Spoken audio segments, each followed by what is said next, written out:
Picture this. You buy a rental property in California, you put your savings into it, you deal with the repairs, the calls at midnight, the insurance bills that go up every single year, and then one morning you sit down to figure out how much you can raise the rent, and you realize you have no idea. Not because you're careless, but because the answer depends on which city you're in, how old your building is, what year your tenant moved in, whether your lease has a specific paragraph buried in it, and whether you paid your city business taxes on time. Welcome to being a landlord in California in 2026.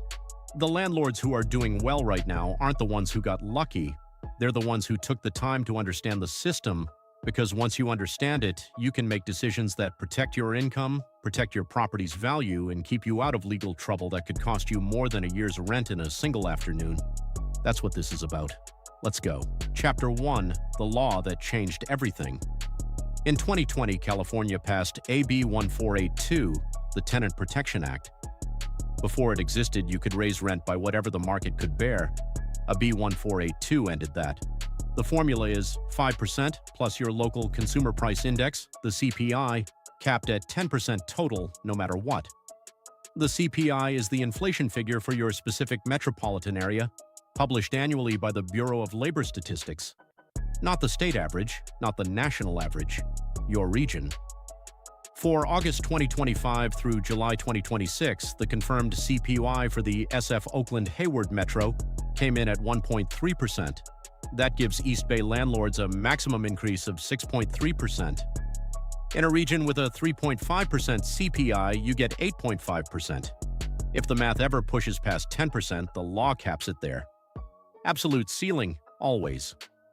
One more rule: you can only raise rent once every 12 months, and that clock runs from the date of your last increase, not January 1st.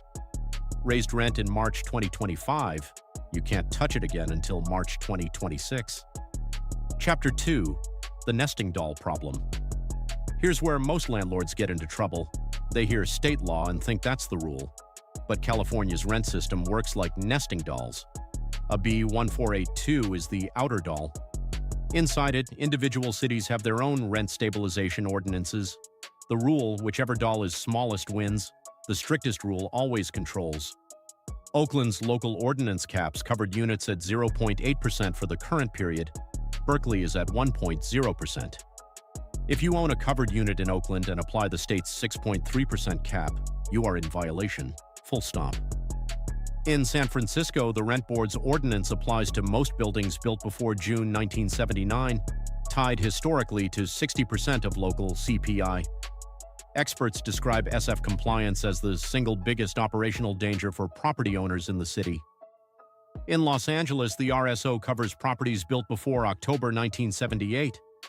The base allowable increase from July 2025 to June 2026 is 3%, with bonuses if you pay the tenant's gas or electricity.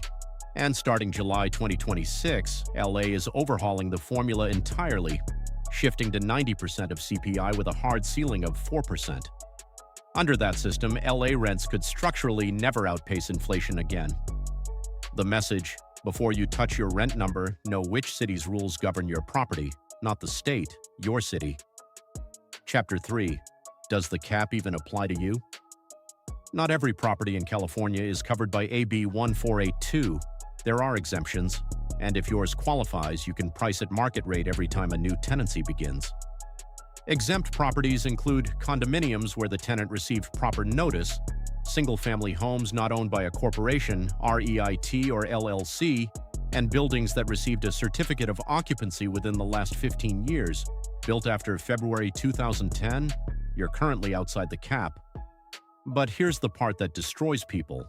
The exemption is not automatic.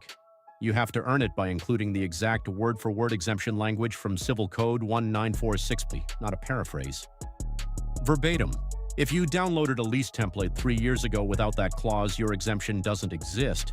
If you rewrote the paragraph to make it simpler, your exemption doesn't exist. And the moment you lose it, your property falls immediately under the caps. That's the difference between market rate pricing and a government formula. Chapter 4: The Math That Actually Matters. Let's talk about what these numbers actually do to your property's value. The median California home value is near $905,000. The income required to qualify for a mortgage on a mid-tier home is approximately $213,000 a year. The median California household income is around $80,000. That gap isn't closing. The people who can't buy are renting, and they're staying. As of late 2025, monthly ownership costs on a two-bedroom California home ran about $4,350. Monthly rent on the same property was around $2,680. That's a 62% premium for owning over renting. A massive credit-worthy renter pool is locked in and not going anywhere. Now here's the math every landlord needs to know. At a 6% cap rate, common in California submarkets, every $100 per month of additional net operating income adds $20,000 to your property's market value. If you're undercharging by $100 a month because you're using stale data or county-level averages, you're not just losing $100, you are destroying $20,000 of equity every single month. And turnover cuts the other direction just as hard. Say your legal cap is 8.2%, and market comp shows similar units at $2,825 to $2,900.